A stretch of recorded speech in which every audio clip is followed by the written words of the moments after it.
Olá, nerds, geeks e afins! Estamos todos aqui sangrando com o 6º episódio da 3ª temporada da série Snowpiercer, exibido na Netflix.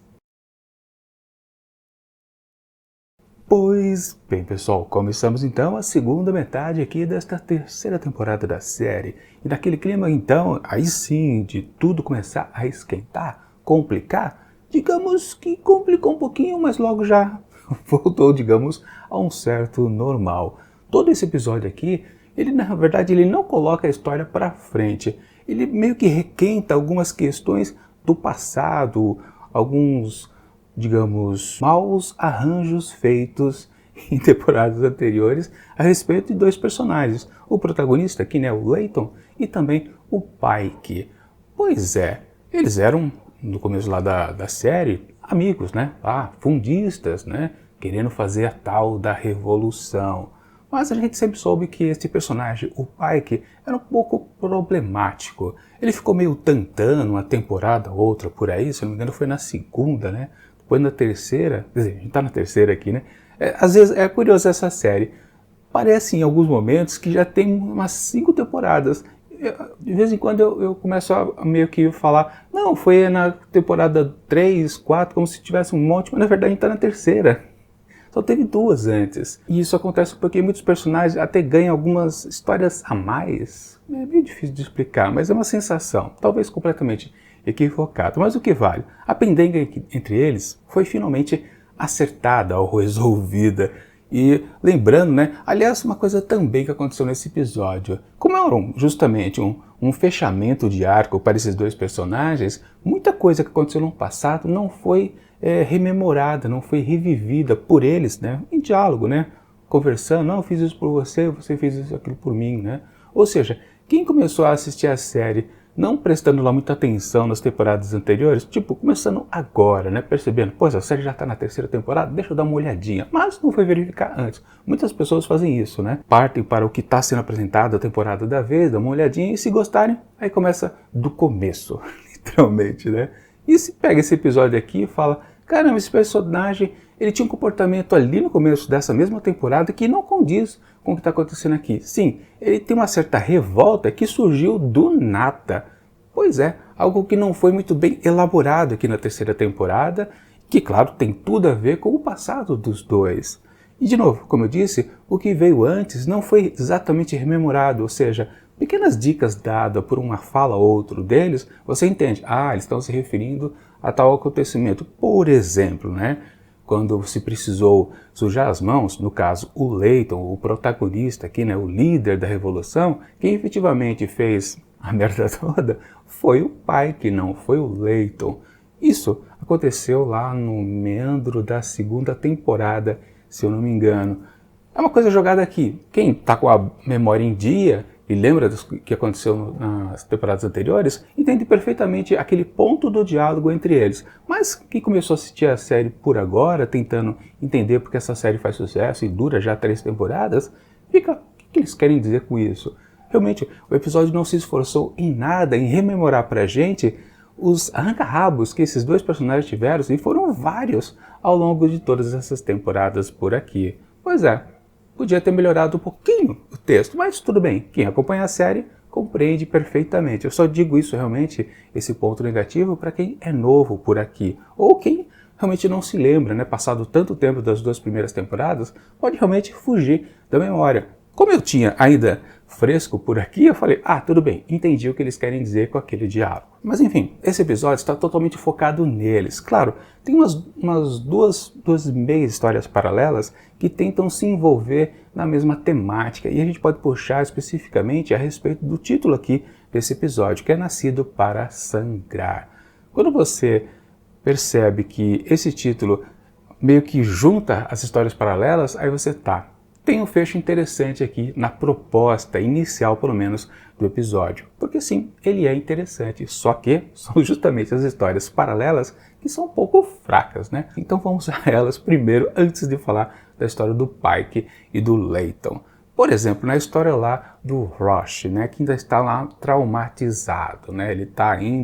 Ele tentou, né, matar o Will Forge em episódios anteriores, né? Tá com aquela culpa. né?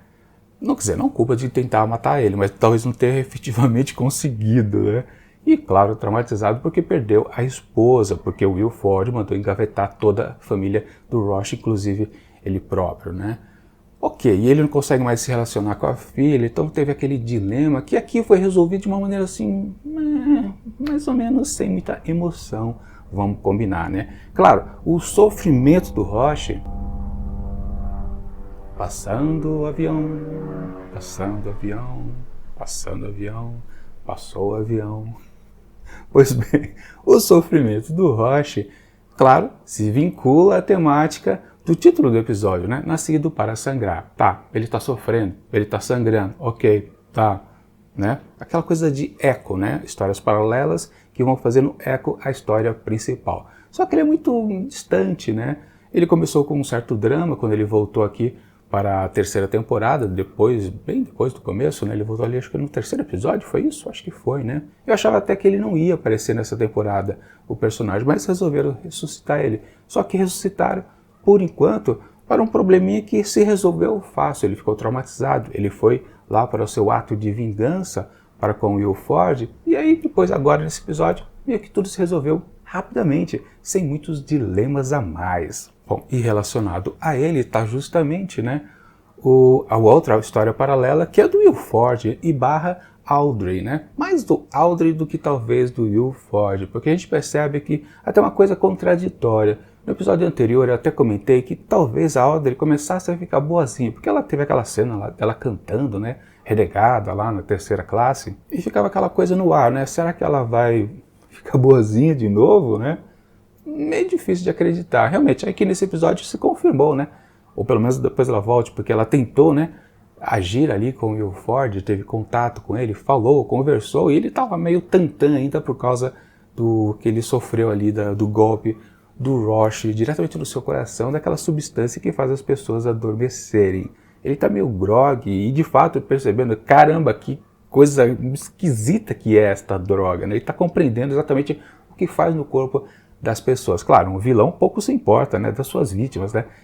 Meio que ele começasse a sentir, né, para todos que ele mandou para a forca, realmente a corda aperta. Mas naquelas, talvez daqui surja uma história interessante para o futuro de Will Ford. Mas o que vale mesmo, quem está sangrando, acho que de fato aqui não é o Will Ford. Quem está é a Audrey, né, por estar associada a ele de uma maneira que ela não consegue mais fugir, né? Tipo, a proposta dela voltar a ser boazinha do episódio passado, aqui se confirmou que talvez ela não consiga de fato. Ela sempre vai sangrar por causa deste infeliz que ela gosta, né? O Will Ford. Pois é. Agora, um surgimento aqui interessante nesse episódio, né? Que esse aí não tem conexão com a história principal, que é exatamente aquela coisa de nascido para sangrar, que é a volta do Miles. Pois é, o garoto, né, que era chamado de Miles e Miles, porque nunca se soube o nome de família dele, né, porque quando a família entrou no vagão, quem ficou para trás? Não sei se foi o pai.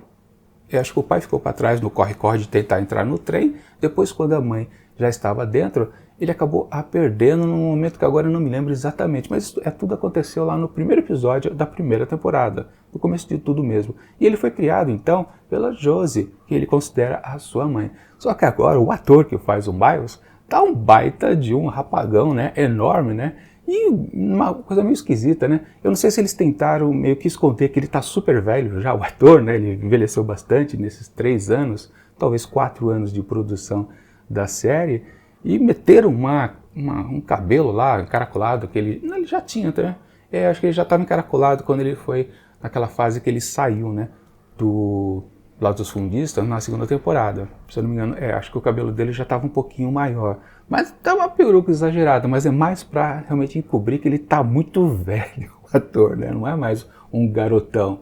Até você comenta, né, que se passaram 6 meses e ela, Josie, diz, nossa, como você está diferente, como você cresceu. Não, cresceu bastante, né, porque ele está fora de tela há mais de 1 ano e meio, se eu não me engano, em termos de produção, né. Dentro da história, realmente, acho que só se passaram 6 meses, mas eu achava que nunca mais o Miles ia aparecer, personagem completamente esquecido. Agora, se ele voltou e tentando enfrentar, porque toda produção que trabalha com atores mirins tem esse problema. Quando é uma história que não passa muito tempo, ou seja, você não percebe que os personagens estão envelhecendo, é sempre um problema ter atores ainda na idade infantil, porque eles vão espichando de um ano para o outro, e é o que aconteceu com ele, por exemplo, né? Geralmente esse tipo de personagem, fatalmente você tem que eliminar, né? Pode até ser um bom personagem, mas os produtores, os roteiristas falam, não tem mais condição. Não dá para dizer que essa criança ainda é uma criança, porque, caramba, já está grande demais, né? E realmente eu achava que nunca mais ele ia retornar. E se ele retornou, estão aí no desafio de tentar encobrir que o ator já está envelhecido, o que eles vão fazer com esse personagem? Ele tem que ter alguma importância para a trama futura, né? Espero, né? Que não seja algo completamente jogado. Já que dispensaram um personagem aqui, voltaram com outro, será que é só uma questão de compensação? Uma coisa meio esquisita, né? Enfim, acho que não tem mais histórias paralelas, e se tem também, acho que não vale quase nada, né? Bom, tinha uma história que eu queria ver se... que foi até justamente do ponto onde a Josie apareceu e ela está conversando com alguém. E eu falei, vai continuar a história dela então com o Ben. Mas na verdade era o próprio Miles que estava ali diante dela, né? Ou seja, a história dela com o Ben ficou parada e só vai se retornar depois, acho, né? Bom, tem também outro personagem que é novo aqui, que é a Asha, né? Aí sim, então a gente precisa voltar para a história do Pike e do Layton, que basicamente, se você for reparar, é um fiapo de história que acontece por aqui. Se termina, né, a conclusão da investigação de quem foi o autor lá daquele atentado. Não se demora muito para descobrir que é o próprio Pike, porque é o único que teria acesso lá ao caderninho da Lights, que sempre fez as traquitanas eletrônicas ali da turma do fundão. Ou seja, foi fácil descobrir, né? E a partir daí foi apenas momentos de ação típicos da série, de se fazer uma perseguição a alguém específico, no caso o Pike, e aí já se resolveu. Só que o que veio depois para fechar exatamente esse problema entre os dois personagens, aí sim que eu achei bastante interessante e útil para a série. E é uma coisa que eu comentei no episódio passado, quando se faz uso de criar uma certa cultura, um conjunto de características de um povo, de uma nação, de uma espécie, típicos, né, em histórias de ficção científica. Como estamos aqui numa história completamente distópica, né, onde tem aquela divisão que o povo do fundão criou uma cultura completamente diferenciada nos 7 anos que passaram lá reclusos, é interessante como, primeiro, né, eles relembraram na questão do nome do bebezinho do Layton e também da Sarah, de ser Lyanna, né, e o pai que perguntou naquele momento que estavam juntos, né, por que Lyanna, né? Ele logo percebeu, não existe nenhuma cidade chamada Lyanna, porque era costume lá dos fundistas batizar os recém-nascidos com a cidade mais próxima. Por isso lá que a menininha, né, a Winnipeg, que não tem o problema do ator que faz o Miles, né, porque ela é mais novinha, então vai passando os anos, ela continua do mesmo jeitinho, né? Ou seja, ainda dá para aproveitar ela como personagem, mas daqui a uns anos talvez ela comece a espichar, aí tem que se eliminar. Mas Winnipeg chama Winnipeg porque justamente quando ela nasceu, estava se passando lá nas beiradas de Winnipeg, que fica lá no Canadá, né? Bom, ok. Temos então que Pike logo saca que, peraí, ela não pode se chamar Lyanna, não existe nenhuma cidade que eu me lembre, né, que se chama Lyanna e que o trem pudesse passar. Aliás, né, faz com que muitas pessoas tenham nomes iguais, né, porque eles já estão rodando, aí, se não me engano, o trem dá 2 rodadas por ano, né, passando pelos mesmos lugares, ou seja, tem poucas opções de nomes, na verdade, né. Enfim, ele logo saca que a tradição do fundo não foi respeitada por Layton e Zara. Ambos eram fundistas, né? E eles entraram na tradição do pessoal da frente, da segunda classe, da primeira classe, que é a questão lá dos nomes naquela árvore. Ele fica mais revoltado ainda, ou seja, ele sabe que os dois, entre aspas, estão traindo as coisas dos fundistas, né?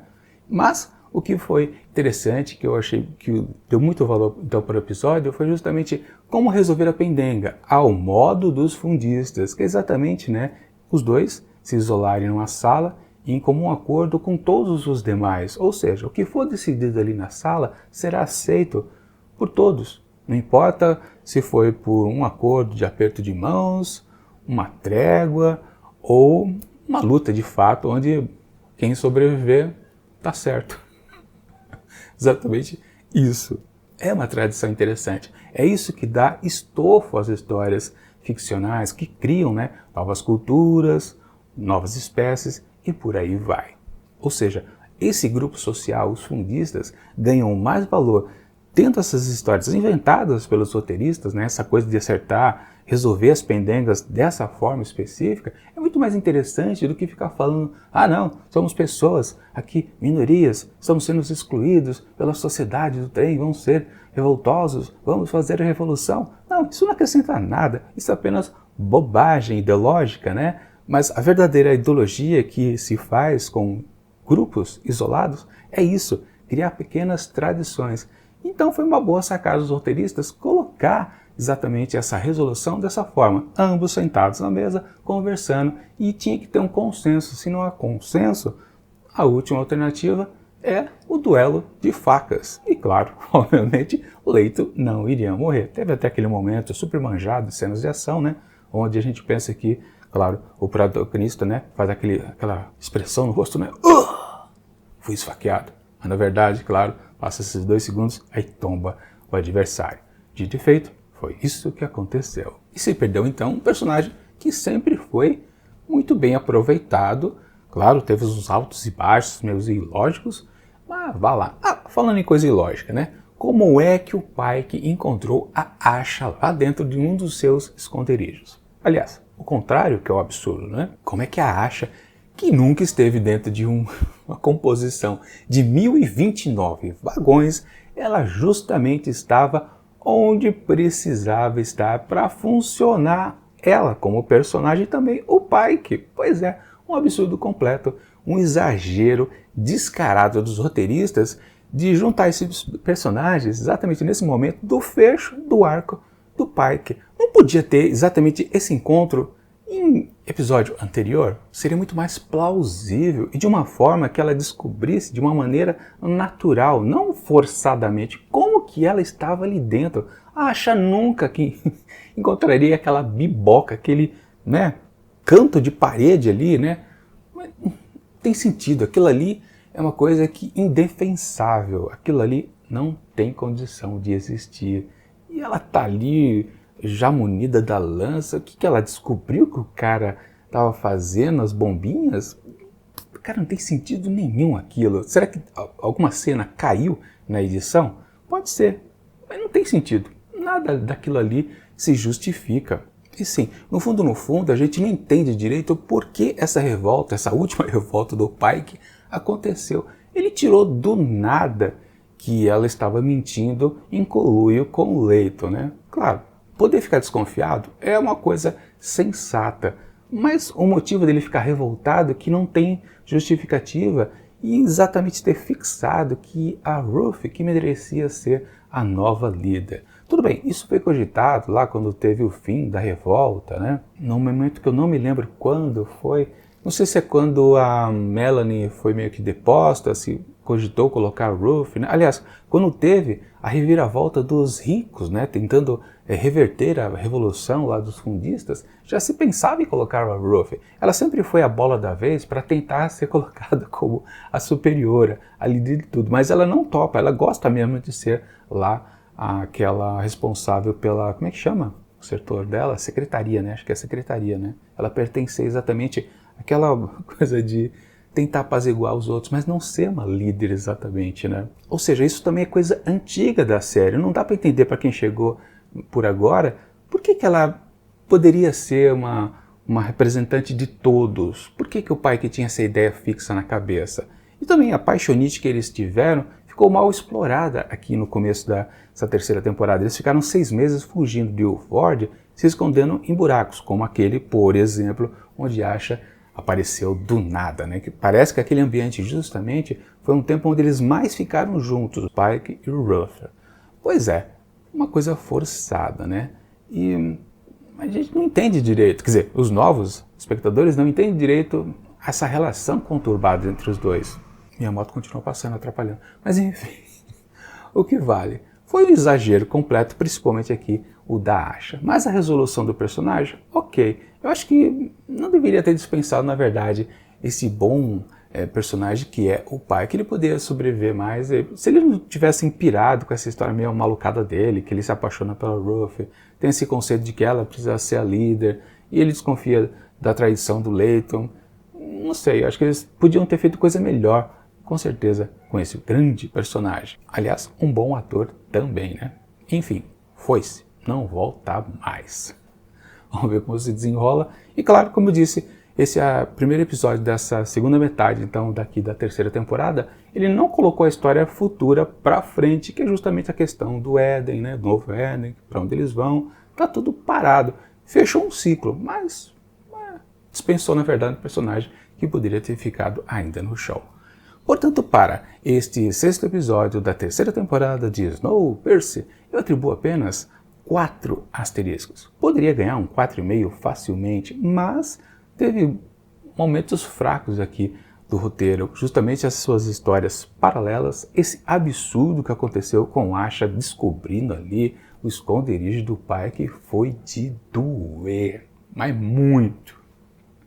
Enfim, um episódio razoável, mas por quê? Principalmente por causa da tradição embutida aqui aos fundistas, coisa que eu gosto bastante.